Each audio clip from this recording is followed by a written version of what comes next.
ဒီတတ္တဝါတွေဟာကမ္ဘာသမုဒ္ဒရာအနှံ့အပြားအထူးသဖြင့်ကြောက်ဆောင်ထူထပ်တဲ့ပင်လယ်ကျမ်းပြင်တွေမှာရှင်သန်ကြပါတယ်။လူအများစုထင်ထားသလိုသူတို့ကငြိမ်နေတာမဟုတ်ပါဘူး။သူတို့ရဲ့ခန္ဓာကိုယ်အောက်ခြေမှာရှိတဲ့ပြွန်ချေထောက်လေးတွေနဲ့စူးချွန်တွေကိုအသုံးပြုပြီးပင်လယ်ကျမ်းပြင်ပေါ်မှာတရွေ့ရွေ့လှုပ်ရှားသွားလာနိုင်ကြတာပါ။ပင်လယ်ကျမ်းမူးတွေရဲ့အထူးခြားဆုံးရှုပ်ဝက်ချက်ကတော့သူတို့ရဲ့ပါးစပ်ပါပဲ။သူတို့ရဲ့ပါးစပ်ဟာခန္ဓာကိုယ်အောက်ခြေလက်တွေမှာရှိပြီးအလွန်ခိုင်မာတဲ့သွားငါချောင်းပါဝင်ပါတယ်သိပ္ပံပညာရှင်တွေကဒါကိုအေရစ်စတိုတယ်ရဲ့မီးအိမ်လို့ခေါ်ကြပြီးဒီသွားတွေနဲ့ကြောက်တုံးပေါ်ကရင်းနှီးရေမော်တွေကိုချစ်ယူစားတောက်ကြပါတယ်။သူတို့ရဲ့စွမ်းအားပြင်းတဲ့သွားတွေဟာကြောက်တုံးတွေကိုတောင်ပေါက်ဖြစ်အောင်ကိုက်ဖြတ်နိုင်စွမ်းရှိကြပါတယ်။ရန်သူတွေရဲ့ရန်ကနေကာကွယ်ဖို့အတွက်သူတို့ရဲ့စူးချွန်တွေဟာအဓိကလက်နက်ပါပဲတချို့မျိုးစိတ်တွေရဲ့စူးတွေမှာအစိတ်တောင်ပါဝင်တတ်ပါတယ်ဒါတင်မကသေးပါဘူး။ပင်လယ်ကျက်မှုတချို့ဟာနေရောင်ခြည်တံနဲ့ရန်သူမျက်စိကနေကွယ်ရအောင်ပင်လယ်အောက်ခြေကခရုခွံလေးတွေကြောက်ခဲလေးတွေကိုသူတို့ရဲ့စူးတွေနဲ့ညှက်ပြီးခေါင်းပေါ်မှာထီးလိုမျိုးစောင်းထားတတ်ကြပါသေးတယ်တကယ်ကိုစိတ်ဝင်စားစရာကောင်းတဲ့သဘာဝအတည်ရန်ပဲဖြစ်ပါတယ်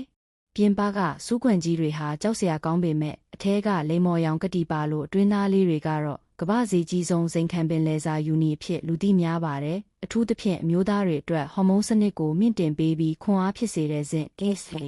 ဓာတ်အမြောက်အများပါဝင်တာကြောင့်ကမ္ဘာတဝန်းမှာတဘာဝအာတိုဆေးတစ်မျိုးအဖြစ်အလွန်တန်ဖိုးထားစားသုံးကြတာဖြစ်ပါတယ်။တဘာဝတရားကြီးဟာအပြင်ပန်းကြည့်ရင်ကြမ်းတမ်းပေမဲ့အတွင်းသားထဲမှာတော့တန်ဖိုးရှိတဲ့ယတနာတွေကိုဝတ်ထားတတ်ပါတယ်။အခုလိုထူးဆန်းပြီးစိတ်ဝင်စားစရာကောင်းတဲ့တဘာဝတရားနဲ့တတ္တဝါတွေအကြောင်းကိုဆက်လက်ကြည့်ရှုဖို့ကျမတို့ရဲ့ Nisha and Live Channel ကို subscribe လုပ်ထားဖို့မမေ့ပါနဲ့အောင်နော်အားလုံးပဲတဘာဝတရားရဲ့အလှတရားတွေနဲ့အတူစိတ်ပန်းပြေနိုင်ကြပါစေ။